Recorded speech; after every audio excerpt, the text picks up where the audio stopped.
اب آپ کی خدمت میں میرے محترم ناظرین یہ بات پیش کریں گے کہ ان کی یہ جو باتیں ہیں، یہ جملے ہیں، یہ سب جھوٹ ہے، کسی کی خلافت پہ نص نہیں ہے۔ حدیث ثقلین، میرے محترم ناظرین، یہ حدیث ثقلین یہ ان کے علماء نے اس کی تصحیح کیا۔ یہ کتاب سنن الترمذی، چاپ دارالفکر سنہ 1426 میں، یعنی 2005 میں دارالفکر بیروت میں چھپی ہے۔ یہ باب مناقب اہل بیت النبی صلی اللہ علیہ وآلہ وسلم، جابر بن عبداللہ انصاری سے، حدیث نمبر 3811۔ جابر نے کہا رأیت رسول اللہ صلی اللہ علیہ وآلہ وسلم فی حجتہ یوم عرفہ، میں نے رسول پاک صلی اللہ علیہ وآلہ وسلم کو حجت الوداع میں عرفہ کے میدان میں دیکھا، وہو علی ناقتہ القصواء، وہ اپنے اونٹنی پہ سوار، ناقے پہ سوار تھے۔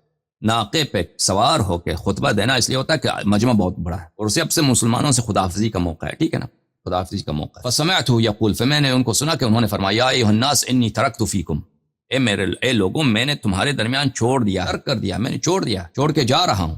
تو یہ صریح ہے استخلاف میں، صریح ہے وصیت میں، صریح ہے ترک وصی میں تمہارے درمیان چھوڑ کے جا رہا ہوں۔ من ان اخذتم به لن تضلوا، کہ اگر تم اس کی اتباع کرو تم کبھی گمراہ نہ ہو جاؤ گے۔ من ان اخذتم به، اگر تم اس کی اتباع کرو، اس کی طاعت کرو، اخذ کرنا، طاعت کرنا، سیکھنا، قبول کرنا ان سے، اور ان کی راستے پہ چلنا، ان کی تقلید کرنا، ان کی طاعت کرنا، ان کی اتباع کرنا، کبھی گمراہ نہ ہو جاؤ گے۔ کتاب اللہ و عترت اہل بیت، کتاب اللہ اور میرے عترت طاہرہ علیہم الصلوۃ والسلام۔ یہ حدیث متواتر ہے میرے محترم ناظرین۔ ملاحظہ فرمائیے کتاب الصواعق المحرقہ علی اہل الرفض والضلال والزندقہ، تألیف ابن حجر الہیتمی المکی، الجزء الاول، چاپ دارالوطن، سنہ 1997 میں چھپی ہے۔ یہاں پر صفحہ نمبر 429 میں، 439 میں، اور پھر صفحہ نمبر 440 دونوں میں، اگلے صفحے میں بھی جائیں گے، دکھائیں گے آپ کو۔ وفی روایت صحیحہ، صحیح روایت میں، وہ روایت جو میں نے ترمذی کی دکھائی ہے وہ بھی صحیح ہے، اور اس کے کتنے اسانید ہیں وہ بھی آ جائے گا کثرت اسانید۔ انی تارک فیکم امرین لن تضلوا ان اتبعتموہما، میں تمہارے درمیان دو چیزیں چھوڑ کے جا رہا ہوں کہ تم ہرگز گمراہ نہ ہو جاؤ گے اگر ان کی اتباع کرو گے۔ وہما، اور وہ دو چیزیں کیا ہیں؟ کتاب اللہ و اہل بیت عترت، اور کتاب اللہ اور میری عترت اہل بیت علیہم السلام۔ والحاصل، اس حدیث کا خلاصہ کیا؟ ان الحث وقع على التمسک بالکتاب وبالسنہ وبالعلماء بہما من اہل البیت۔ اللہ کہتے ہیں کہ رسول پاک صلی اللہ علیہ وآلہ وسلم نے اصرار فرمایا، تاکید فرمایا، حث یعنی تاکید فرمایا کہ تم تمسک کرو کتاب اور سنت سے، اور وہ العلماء بہما، جو کتاب اور سنت کے عالم ہیں اہل بیت علیہم السلام میں سے، کتاب و سنت کے عالم اہل بیت علیہم السلام سے، یعنی ائمہ اہل بیت۔ رسول پاک صلی اللہ علیہ وآلہ وسلم نے اس حدیث شریف میں تاکید کی ہے، اور دوسرے احادیث میں تاکید کی ہے، اصرار کیا ہے، اور نہایت ہی مبالغہ فرمایا کہ تم اگر ان کی اتباع کرو گے میرے بعد گمراہ نہ ہو جاؤ گے۔ تو کس پہ تاکید کیا؟ اب پورے امت پر، منہم الصحابہ، ان میں صحابہ بھی شامل ہیں، ان سب پر، ابو بکر عمر بھی ان میں شامل ہیں، ٹھیک ہے نا۔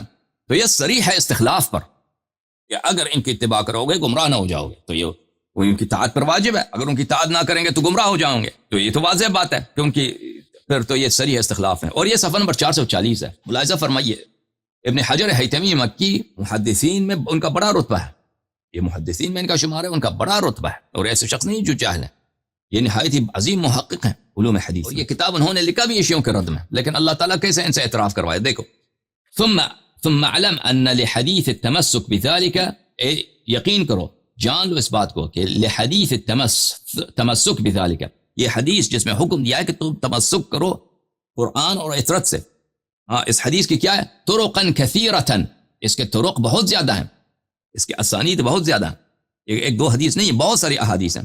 وردت عن 29 صحابیہ، 20 سے زیادہ صحابی، 20 سے اوپر صحابہ اثر مروی ہے یہ حدیث۔ ومر له طرق مبسوطة في 11 الشبہ، ہم نے اس کے طرق مبسوط طور پر شیعوں کے جو 11واں شبہ ہے اس میں بیان کیا۔ وفي بعض تلك الطرق انه قال ذلك بحجة الوداع بعرفہ، ان میں سے بعض طرق میں یہ ہے کہ رسول پاک صلی اللہ علیہ وآلہ وسلم نے اس حدیث شریف کو بیان فرمایا ہے حجۃ الوداع میں، عرفہ کے میدان میں، مناسک حج میں۔ وفي اخرى انه قال بالمدینہ في مرضه، دوسری روایات میں ہے کہ اس مدینہ میں بھی انہوں نے فرمایا وفات سے پہلے صلی اللہ علیہ وآلہ وسلم نے حکم دیا صحابہ کو کہ میرے بعد اہل بیت علیہ السلام کی اتباع کرنی ہے تم نے۔ وقد امتلأت الحجرة باصحابه، اس وقت فرمایا جب ان کا حجرہ بھرا ہوا تھا، کن سے؟ صحابہ سے، صحابہ کو حکم دیا ہے بھائی۔ تو پھر پتہ یہ چلا کہ صحابہ کو حکم تھا کہ اہل بیت علیہ السلام کی طاعت کر۔ اہل بیت کا تاج سر کون ہے؟ اہل بیت کا سردار کون ہے؟ اہل بیت کا لیڈر، قائد کون ہے؟ اول رسول اللہ صلی اللہ علیہ وآلہ، ان کے بعد امیر المؤمنین علیہ السلام۔ تو پتہ چلا میرے محترم ناظرین، پہلی بات یہ کہ ان کے علماء نے جنہوں نے یہ کہا نا کہ ہم اجماع ہے کہ رسول پاک صلی اللہ علیہ وسلم نے کسی کی امامت پہ انہوں نے تنصیص نہیں کیا، یہ جھوٹ ہے، یہ جھوٹ ہے۔ اور حدیث متواتر ہے دونوں فریقوں کے درمیان کہ جو بھی شخص رسول پاک صلی اللہ علیہ وسلم سے جھوٹی نسبت دیتا ہے وہ جہنمی ہوتا ہے، وہ جہنمی ہوتا ہے۔ تو پتہ چلا کہ ان کے علماء نے رسول پاک صلی اللہ علیہ وسلم کے واضح احادیث کو دیکھنے کے باوجود انہوں نے ان سے جھوٹی نسبت دی ہے کہ انہوں نے تنصیص نہیں کیا امامت پر، تو ان کے علماء سب جہنمی بن گئے، ٹھیک ہے نا۔ دوسری بات، صحابہ نے جو اہل بدعت ہیں وہی ہے جن کی خلافت پہ نص نہیں، انہوں نے خلافت کا ادعا کیا ہے۔ ابو بکر کی خلافت پہ کوئی دلیل، عمر کی خلافت پہ کوئی نص نہیں ہے۔ اہل بیت علیہ السلام کی خلافت پہ نص موجود ہے، جو نص کی مخالفت کرے، ٹھیک ہے نا، وہ مبتدع ہوتا ہے یا نہیں ہوتا، اور مبتدع کافر ہوتا ہے، جہنمی ہوتا ہے۔ وفی اخرى انه قال ذلك بغدیر خم، دوسری احادیث میں ہے کہ انہوں نے یہ غدیر خم میں بھی یہی فرمایا۔ وفی اخرى انه قال لما قام خطيبا بعد انصرافه من الطائف كما مر، دوسری احادیث میں ہے کہ انہوں نے فتح مکہ کے بعد انہوں نے طائف فتح کیا، فتح طائف کے بعد بھی انہوں نے یہی فرمایا کہ میرے بعد میرے کس کی اتباع کرنا ہے، تم نے اہل بیت علیہ السلام کی اتباع کرنا۔ ولا تنافیہ، ان میں کوئی تنافی نہیں ہے، فرماتے ہیں کہ ان میں کوئی تنافی نہیں ہے کہ ایک حدیث میں ہے کہ انہوں نے حجۃ الوداع میں، غدیر خم میں، مرض الموت مدینہ میں، اور پھر فتح طائف میں صلی اللہ علیہ وآلہ وسلم، مختلف مقامات، اس میں کوئی تنافی نہیں ہے۔ اگر انہوں نے بار بار اعادہ کیا ہے، تکرار کیا ہے، اصرار کیا ہے، بار بار انہوں نے ریپیٹ کیا ہے، اس میں کوئی تنافی نہیں ہے اس بات۔ لا مانع من انہ، کیونکہ کوئی مانع نہیں ہے، من انہ صلی اللہ علیہ وآلہ وسلم کرر علیہم فی تلک المواطن وغیرہا، کوئی مانع نہیں کہ پیغمبر صلی اللہ علیہ وآلہ وسلم نے بہت سارے مواطن، بہت سارے مقامات پر بار بار صحابہ پہ یہ تاکید کیا کہ تم نے یہ کرنا ہے، تم پہ واجب ہے۔ اگر گمراہی سے بچنا چاہتے ہو تو قرآن اور اہل بیت علیہ السلام کی اتباع کرو، اور قرآن صحابہ کے پاس تو ہے نہیں، قرآن بھی تو صرف اہل بیت علیہ السلام کے پاس ہی ہے نا اس زمانے۔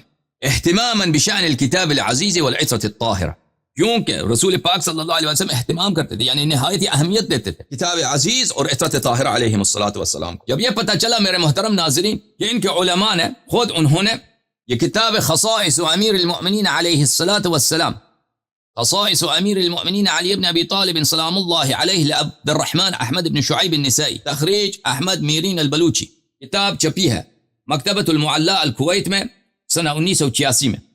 یہاں پر صفحہ نمبر 96 میں ملاحظہ فرمائی، غدیر خم، زید بن ابو الطفیل عامر بن واثلہ خود صحابی ہیں، دوسرے صحابی زید بن ارقم سے روایت کرتے ہیں کہ رسول پاک صلی اللہ علیہ وسلم جب حجۃ الوداع سے واپس آ رہے تھے، نزیر غدیر خم میں انہوں نے نزول فرمایا، انہوں نے حکم دیا کہ درختوں کے نیچے کو جھاڑو دو، صحابہ اٹھو، اٹھ ابو بکر عمر اٹھ، جھاڑو لگاؤ، ہماری تمیز کیا، جھاڑو لگاؤ، یہاں پہ جھاڑو لگا دیا صحابہ نے، فقممنا، جھاڑو لگایا گیا، ثم قال، پھر انہوں نے فرمایا کأنی قد دعیت فاجبت، فرمایا کہ میرے موت ہونے والی ہے، فکأنی قد دعیت فاجبت، اللہ نے مجھے دار الاخرہ بلایا ہے، میری موت آنے والی ہے ان قریب، اور میں نے اللہ کے حکم کا اجابہ کیا ہے، میں جا رہا ہوں، خدا حافظ اے صحابہ، خدا حافظ اے امت۔ وَإِنِّي قَدْ تَرَكْتُ فِيكُمُ الثَّقَلَيْنِ، اور میں تمہارے درمیان چھوڑ چکا ہوں، یعنی قد ترکتو، نہیں کہ چھوڑ کے جا رہا ہوں، چھوڑ چکا ہوں میرا وسیع، میرا خلیفہ، میرا جانشین تمہارے درمیان۔ عقل ہے امت یا نہیں ہے؟ اور بھائی رسول صلی اللہ علیہ وسلم کی وصیت نہیں مانتے تم، اپنے آپ کو کہتے ہو ہم اہل سنت ہیں، کس کے سنت پہ چلتے ہو؟ وہی صحابہ جو مرتد ہو گئے تھے انہی کی سنت پہ چلتے ہو، یا اپنے رسول صلی اللہ علیہ وسلم کے سنت پہ چلنا چاہتے ہو؟ اپنا اذان چینج کرو پلیز، اذان تمہارا نا اشہد ان محمد رسول اللہ صلی اللہ علیہ وسلم، یہ کچھ اور کہہ دو، ابو بکر کا نام لے لو، عمر کا نام، کچھ اور اذان دے دو۔ اگر پیغمبر کو مانتے ہو تو کیوں ان کی وصیت کو نہیں مانتے، کیوں ان کے حکم کو نہیں مانتے؟ اور بھائی کیوں ابو بکر کی، خود کہتے ہو ابو بکر کی خلافت پہ نص نہیں ہے، اہل بیت علیہ السلام کی خلافت پہ نص ہے، امیر المومنین علیہ السلام کی خلافت پہ نص ہے، اور کیوں رسول صلی اللہ علیہ وسلم کی مخالفت کرتے ہو اور پھر کہتے ہو کہ ہم امت ہے، اہل سنت ہے، اشہد ان محمد رسول اللہ صلی اللہ علیہ وسلم۔ اپنی اذان چینج کرو۔ وَإِنِّي قَدْ تَرَكْتُ فِيكُمُ الثَّقَلَيْنِ أَحَدُهُمَا أَكْبَرُ مِنَ الْآخَرِ، ایک دوسرے سے بڑا ہے، کتاب اللہ و عطرت اہل بیت، یہ دونوں کیا ہیں؟ کتاب اللہ اور میری عطرت طاہرہ علیہم السلام۔ فانظروا كيف تخلفوني فيهم فإنهما لن يتفرقا حتى يرد علي الحوض، یہ دوسرے سے ان میں کوئی، ان کے ساتھ کیسے برتاؤ کرو گے میرے بعد، تم خوب سوچ لینا، تم سے سوال کیا جائے گا۔ یہ دونوں کبھی ایک دوسرے سے الگ نہیں ہوئے، عطرت طاہرہ علیہم السلام اور قرآن مجید ایک دوسرے سے الگ نہیں ہوں گے۔ او بھائی مجھے بتاؤ، ایک شخص جب جھوٹ بولتا ہے وہ قرآن کے سے منحرف ہوتا ہے، قرآن کے ساتھ ہوتا ہے؟ ایک شخص جب گناہ کرتا ہے، تارک صلاۃ، نماز نہیں پڑھتا، یا شراب پیتا ہے، نستجیر باللہ کوئی غلط کام کرتا ہے، قطع رحم کرتا ہے، شریعت میں بدعت داخل کرتا ہے، وہ قرآن کے ساتھ ہوتا ہے یا قرآن سے منحرف ہوتا ہے؟ لازمی بات ہے، قرآن سے منحرف ہوتا، قرآن اس کے ساتھ نہیں ہوتا. قرآن ہمیشہ کی قرآن اس کے ساتھ ہو، وہ قرآن کے ساتھ ہو، کبھی ایک دوسرے سے الگ نہ ہو. وہ ہے جب اس کے تمام افعال، تمام اقوال، تمام کردار، تمام حرکات، تمام سکنات مطابق للوحی ہوتا ہے، مطابق لکلام اللہ ہوتا ہے، مطابق لمرضات اللہ ہوتا ہے. پر اہل بیت علیہم الصلوۃ والسلام ایسی ہستیاں ہیں کہ یہ کبھی ایک دوسرے سے الگ نہیں ہوں گے، قرآن سے الگ نہیں ہوں گے. بس یہ واضح دلیل ہے، صریح دلیل ہے کس بات پر؟ عصمت اہل بیت طاہرین علیہم السلام پر. اور اسی طرح کہ انہوں نے فرمایا کہ اگر ان کی اتباع کرو گے کبھی گمراہ نہ ہو جاؤ گے. یعنی جو یہ فرمائیں گے وہ ہدایت ہے، جو یہ فرمائیں گے وہ آپ کو اللہ کی رضا کی طرف لے کے جائے گا. جو جس بات سے بھی یہ نہیں کریں گے وہ اس میں اللہ کی رضا ہے کہ تم اس بات کو انجام نہ دو. تو یہ واضح بات ہے کہ ہر کلام، ہر جملہ رسول صلی اللہ علیہ وآلہ وسلم میں کیا ہے؟ تاکید ہے عصمت آل محمد علیہ السلام، عصمت ائمہ ابرار علیہ السلام پر. اور میں آپ کو کیا، میں شیعوں کو نہیں کہہ رہا، مخالفین کے علماء کو کہہ رہا ہوں، میں جماعت عمریہ کے علماء کو کہہ رہا ہوں، میں حنفیوں کے علماء کو کہہ رہا ہوں. میں آپ سے عرض کر رہا ہوں، یہ صحیح احادیث میں آپ کے کتب سے نقل کر رہا ہوں، اور یہ آپ پہ حجت ہے. موت آنے والا ہے، قیامت حق ہے، موت حق ہے. کیا جواب دو گے ادھر؟ ہم نے سنا کہ رسول پاک صلی اللہ علیہ وآلہ وسلم کے سچے خلفاء ہیں اور جھوٹے خلفاء ہیں، اور تم نے ہمیشہ جھوٹے خلفاء کی اتباع کی، تم نے ہمیشہ بدعتی خلفاء کی تکریم کی ہے اور توقیر کی ہے اور تعظیم کی ہے. جواب کیا دو گے؟ جواب کیا دو گے؟ اگر تمہارے پچھلے والے نسل علماء کو نہیں پتا تھا، اب تم نے یہ پروگرام دیکھا، تمہیں تو پتہ چل گیا نا. پھر فرمایا ان اللہ مولائی وانا ولی کل مؤمن، اللہ میرا مولا ہے، اللہ مجھ پہ اولا ہے، اور میں ہر مومن کا کیا ہوں؟ بادشاہ ہوں. ثم اخذ بید علی علیہ السلام، علی علیہ السلام کا ہاتھ اپنے ہاتھ میں لے لیا، امیر المؤمنین علیہ السلام کا دست مبارک اپنے ہاتھ میں لے لیا، اور فرمایا من کنت ولیہ فہذا ولی، جس کا میں ولی ہوں، جس کا میں ولی ہوں. لا نکاح الا باذن الولی. ولی سے کیا مراد ہے؟ حدیث میں جا کے دیکھو، لا نکاح الا باذن الولی، لا نکاح الا باذن الولی. اس شخص کے ہاتھ میں، جس شخص کے ہاتھ میں سب اختیار ہوتا ہے، اس کو کہتے ہیں ولی. اگر کوئی عورت اپنے ولی کے اجازت کے بغیر شادی کرتا ہے، لا نکاح، اس کی نکاح ہی باطل. لا نکاح الا باذن الولی، جس کا میں صاحب اختیار ہوں، ولی ہوں، امیر المؤمنین علیہ السلام اس کے ولی ہیں. اللهم والی من والاه وعاد من عاد. فقلت لزيد سمعته من رسول الله صلى الله عليه وآله فقال ما كان في الدواحات احد الا رآه بعينه واذن بس وسمعه باذنيه. میں نے زید سے پوچھا تو نے واقعی یہ حدیث تم نے سنا ہے پیغمبر سے صلی اللہ علیہ وآلہ وسلم؟ زید نے کہا کہ جتنے بھی صحابہ سب نے سنا، سب صحابہ وہاں پہ تھے، غدیر خم میں جتنے بھی تھے، سب نے اپنے آنکھوں سے دیکھا اور اپنے کانوں سے سنا. حاشیہ نمبر 224، حاشیہ نمبر 224، صحیح رجالہ رجال ثقات من رجال الشیخین. یہ حدیث صحیح ہے، اس کے سب رجال شیخین ہیں. ختم بات میرے محترم ناظرین. جب حدیث ثقلین ثابت ہو گیا کہ یہ صحیح بھی ہے، متواتر بھی ہے، اور اس کی دلالت امامت پہ واضح ہے میرے محترم ناظرین، تو اب آپ کے پاس کیا بچا ہے؟ کیا بچا ہے طریقہ بھاگنے کے لیے؟ یہ کتاب شرح المقاصد، تالیف مسعود ابن عمر التفتازانی، الجزء الخامس، چھاپ عالم الکتب، کتاب چھپی ہے سن 1998 میں. یہاں پہ صفحہ نمبر 303 میں فرماتے ہیں اہل بیت علیہم الصلاۃ والسلام متصف ہے علم اور تقوی کے ساتھ، اور ان کی نسب بھی شریف ہے. الا یرا، کیا تم نہیں دیکھتے انہ قرنہ انہ صلی اللہ علیہ وآلہ وسلم قرنہم بکتاب اللہ؟ کیا تم نہیں دیکھتے، تمہیں عقل نہیں ہے کہ رسول پاک صلی اللہ علیہ وآلہ وسلم نے اہل بیت طاہرین علیہ السلام کو قرین بنایا؟ کس کا قرین بنایا؟ کس کا جڑواں بائی بنایا؟ کس کا ہم پلہ بنایا؟ کلام اللہ کا. سبحان اللہ. قرآن کا، قرآن کیا ہے؟ کلام اللہ ہے. یعنی امیر المؤمنین علیہ السلام کا فرمان کلام اللہ کے مساوی ہے. انی تارک فیکم ما ان اخذتم به لن تضلوا بعد ابدا کتاب اللہ وعزتی اہل بیتی. یہ کون فرماتا ہے؟ مسعود ابن عمر التفتازانی، ماتریدیہ اور اشاعرہ کا سب سے بڑا متکلم، سب سے بڑا عالم عقائد. الا یرا، تو پاگل ہے؟ تو سوچتا نہیں ہے کہ رسول اللہ صلی اللہ علیہ وآلہ وسلم نے قرنہم، قرین بنایا، ہم پلہ بنایا، ہم وزن بنایا، مساوی بنایا اہل بیت علیہ السلام کو کتاب اللہ کے ساتھ. خود سوچو ابو بکر کی کیا ویلیو ہے؟ ایک ہے امیر المؤمنین علیہ الصلوۃ والسلام، وہ قرآن کا ہم پلہ ہے، اور ایک ابو بکر، اس کی خلافت پہ کوئی نص نہیں، خلاف شرع ہے اس کی خلافت، اس کی خلافت خلاف شرع، اس کی منصوص ہی نہیں ہے. جب منصوص کو چھوڑ کر تم غیر منصوص کی اتباع کرتے ہو، عقل نہیں ہے تمہاری. اللہ تعالیٰ سے شرم نہیں آتا، رسول پاک صلی اللہ علیہ وسلم سے شرم نہیں آتی تمہیں؟ قرنہم بکتاب اللہ فی کون التمسک بہما منقذا من الضلالہ. رسول پاک صلی اللہ علیہ وسلم نے فرمایا کہ علی علیہ السلام، امام حسن علیہ السلام، امام حسین علیہ السلام، فاطمہ الزہرا سلام اللہ علیہا، اہل بیت طاہرین علیہ السلام، یہ قرآن کے مساوی ہیں کہ جس طرح قرآن کی اتباع واجب ہے، اسی طرح ان کے تصدیق اور اتباع واجب ہے. کہ اگر ان کی اتباع کرو گے، ان کی اتباع قرآن کی طرح منقذ من الضلالہ ہے، ضلالت سے، گمراہی سے آپ کو نجات دے گا. ولا معنی للتمسک بالکتاب الا الاخذ بما فيه من العلم والہدایہ. تمسک قرآن سے کیا مراد ہے؟ تمسک قرآن سے کیا مراد ہے؟ کہتا ہے قرآن سے تمسک کا مطلب ہی یہ، اس کے علاوہ کچھ بھی نہیں ہے، کہ قرآن میں جو علم اور ہدایت ہے اس پہ عمل کرو، اس کو قبول کرو، تصدیق کرو. اخذ قرآن، تمسک قرآن، اخذ بالقرآن سے کیا مراد ہے؟ یعنی قرآن میں جو علم ہے، جو ہدایت ہے، جو فرامین ہے، اس کو قبول کرو، اس کی تصدیق کرو، اس پہ ایمان لاؤ. فکذا فی العطرہ، یہی حکم عطرت میں بھی ہے، یہی حکم عطرت کا بھی ہے. عطرت کا سید و سالار کون ہے؟ امیر المؤمنین علی علیہ السلام، امام حسن علیہ السلام، امام حسین علیہ السلام. یہ صریح ہے ان کی امامت پر، یہ صریح ہے ان کے امامت پر. اور پھر کہتے ہیں اجماع ہے کہ کسی کو خلیفہ نہیں بنایا، اجماع ہے کہ کسی کو خلیفہ نہیں بنایا. شرم نہیں آتی تم. یہ کتاب شرح الشفاء للقاضی عیاض الیحسبی، شرح القاضی ملا علی الہروی الحنفی المکی، الجزء الثانی، چاپ دار الکتب العلمیہ. یہ کتاب چھپی ہے سنہ 2001 میں بیروت لبنان میں. صفحہ نمبر 83 میں حدیث ہے انی تارک فیکم ان اخذتم به لن تذلوا کتاب اللہ وعترتی. اہل بیت اس حدیث کو نقل کرنے کے بعد اس کی شرح میں فرماتے ہیں التمسک بالقرآن التعلق بامرہ ونہیہ واعتقاد جمیع ما فیہ وحقیقتہ.